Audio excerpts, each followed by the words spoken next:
See, we can do a Barbanel on Pirkei Avos, chapter 4, first Mishnah. Ben Zomah Omer. Eizehu Chacham. Ben Zomah is the name of the Talmudic scholar, very famous, and who is asking, who is wise? Halomet Mikol Adam, the one who learns from every man. Mikol Milamdai Chaskalti. From all my teachers, I have become clever. That was he saying. From the teachers. Ki eidosecha sichasi li. Okay, now he's asking the questions. Eizehu giber, who is strong? Meaning, it translated here like who is mighty. Hakovesh es eitzro, the one who is subdues his passion, the one who can basically rule himself. Vayomer tov erech afaim umegibor umeshel berucho milchet ir. So it's a beautiful. I'm trying to read Ivrit, so we get a little bit of practice in that too. Who is mighty? The one who subdues his passions, as it's written. Better to be forbearing than mighty, and to have self-control than one who conquers the city. It's a quote from Proverbs. And who is rich? Eizehu Asher. Who is rich? Chasameach bechalko, the one who is happy with his lot, the one who is happy what he has. And it says, you shall enjoy the fruit of your labors. You shall be happy, you shall be prosper.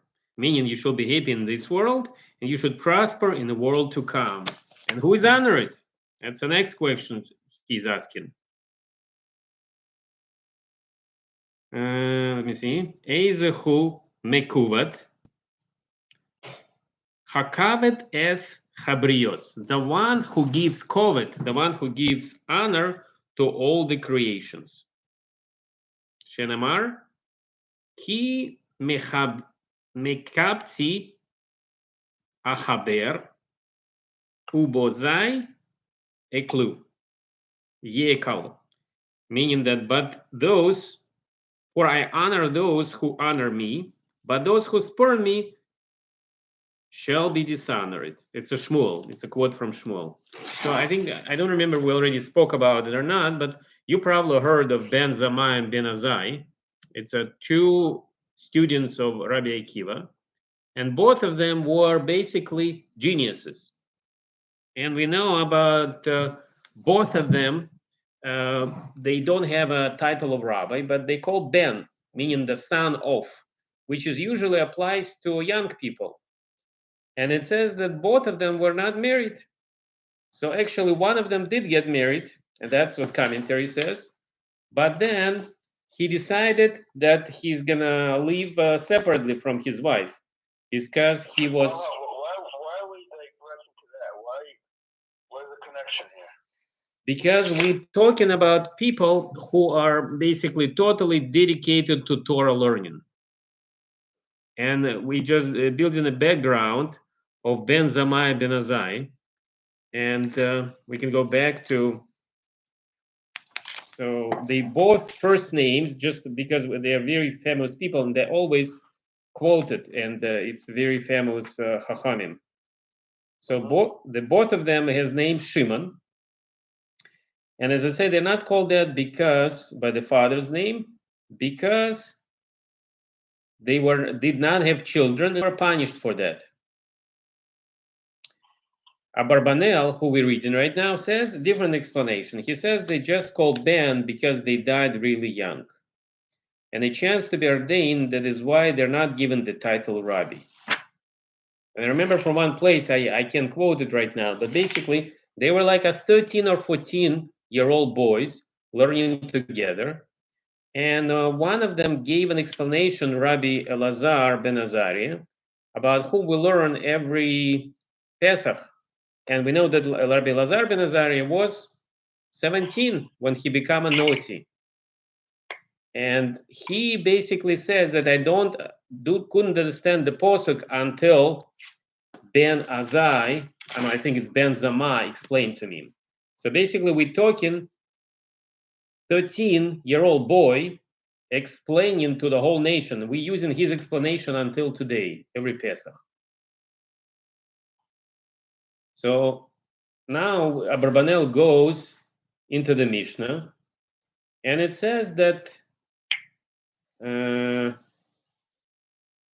Lazar ben Azariah, yes, he says they were discussing the portion of the Shema, and it says the commandments of tzitzis was there listed, and until Ben Zomah explained to Lazar ben Azariah, he was not able to remember the biblical source to understand what it is. Where are you reading? I'm reading Abarbanel, Pirkei Avos. Where? I'm on chapter 4. Right. It's a separate book. Basically, we read the whole. Okay, I don't have that. You have it. Right. Okay. We read the first Mishnah, and now I'm reading You're reading the book. Commentaries. Yeah, Abarbanel. Okay. So he says, why did Ben Zomah choose these attributes? The wisdom, strength, wealth, and honor. He says, who is wise, who has strength, who has wealth and honor, to define the person achievements and not other. Instead, we cannot say that was basing himself on a Talmudic statement in Nidarim, because another place in Nidarim, that's Gemara, on the page 38, that says that the prophecy only given to people who is strong and humble, since humility referred to there cannot be identified with the honor referred by Ben Zomah. Similarly, the strength referred to there does not mean the strength of will, but rather physical strength. And it's also the true wealth mentioned in that source. Now it's point number 2. Ben Zomah's definition of wise man is also difficult. Learning from all men is an attribute more applicable to a student than to a wise man. And Talmud elsewhere defines the wise man the one who can answer any halachic questions. And the proof verse Ben Zomah's definition of a strong man even more difficult, because the favorable comparison made by use of the word better indicate that being slow to anger is a different kind of quality than ability to conquer the city. And for the wealth, which is the last one, says, does not mention the subject. It merely says the one who lives by his own labor is happy. Ben Zomah's definition of honored man goes against the rules of Hebrew grammar, because the word mikavet means one who received the honor, not the one who render honor to others. But he says honorable, and that's how it's translated and explained. So Abarbanel says that the central theme of this chapter is how to attain perfection in the Torah. That's why we started explaining who Ben Zomah and Ben Azai was. Yes, Ben Azai is Ben Zomah in this Mishnah, and then will be Ben Zomah arguing and discussing with Ben Zomah. So in the first 3 chapters, Pirkei Avot have one purpose: to prove that the purpose of the mankind is to attain Torah, and the human perfection can only be realized in Torah. Now we get to the 4th chapter, basically down to earth, and it's addressing itself to the question, is the study of Torah and acquisition of the Torah wisdom the main element of Judaism, or it's a perfection of the Torah expressed in good deeds and a performance of the mitzvahs? It's a very fundamental question. And Ben Zomah gives answer here, which will be argued later on, that Torah wisdom is the most important constituent of human perfection. So those to explain 4 things which intellectual human beings see as the aim in life, unless a person is completely immersed in the pleasure of the flesh, he will devote himself to one of the following pursuits, which is very interesting. So he will some want to attain the knowledge possible in God's Torah. Other people want to become as strong as possible to fight the cause for other people. Still others, is the third case in our Mishnah, to amass great wealth. And since, as the philosopher says, wealth is not the end to itself, but rather a means to acquire honor, then Ben Zomah added the fourth human condition, honor, which is a part of the third. I think it's becoming more clearer, isn't it? Yeah, that's all rather Babinel. Right. Okay, you want to continue, or it's already? And you have a separate book. Right, it's a separate book. Barbanel. It's his book he wrote. Right. When did he live?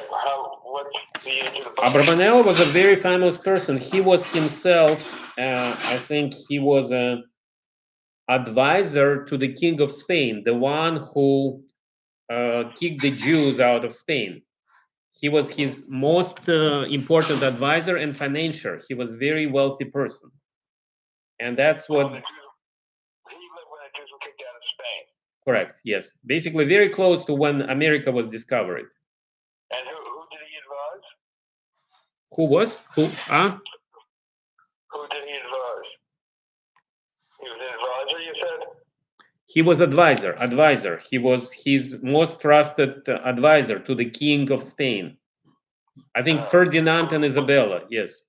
So was he kicked out of Spain during the Inquisition? He himself was given a chance by king to stay in the country. He continued to, retain there, but he chose to go with his nation, and he left, and he offered many tremendous amounts of money to stop the expulsion and basically let the Jews be. Because the plan for the Ferdinand and Isabella and Inquisition was basically reap people of their possessions. Either become Christians, convert, or leave everything behind. It's like, we came from Russia having 2 suitcases. Similar things. I think it was limited to like a 1 suitcase they can go with. Deborah's father became very scholarly in Sephardic Judaism, history of Sephardic Judaism, and wrote books on it in Portugal and Spain. And actually, once he went to Portugal, he was a guest of the government. Right. Wow. There, and he taught at one university. After he retired as a judge at St. John's University, of course, and he wrote a book. He actually had was talking about how there were people that thought that Christopher Columbus was Jewish. And the reason has to do with when he left Spain, it was during the Spanish Inquisition. Right. From 1490, that's when he left. Wow. So that was, one of the proofs.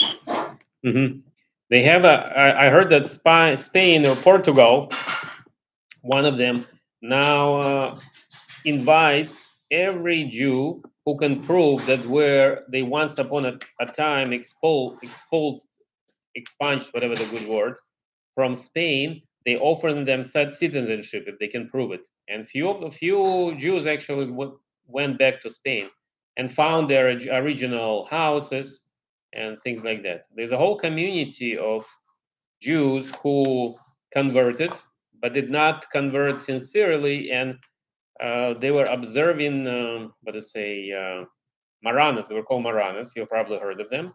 And basically, the whole community, which wherever they go, it's called church, but all of them observe the Jewish customs, and they hide from basically outside communities. Some islands around Spain and Portugal still there. So Abarbanel, he was offering this money. Remember, there was a famous inquisitor who was like a second generation convert. Famous, I forgot what's his name right now. But when Ferdinand already agreed, let them stay. Let's 50%. Let them extend the time because they were given, I don't remember, like week, 2 months to leave the country. Basically impossible. Because you can't sell your house when you have to leave tomorrow, because no one is going to give you a penny, because they know tomorrow it's going to be free. And the whole country basically were waiting for Jews to leave and then grab their possessions. This is what happened. And he's the one who is doing commentaries, and he's very original and very, stimulating. Right. We can stop here and finish next time. We'll continue next week. Yep. Good. Have a good week. Yeah. Thank you for learning with me. All right. Bye bye.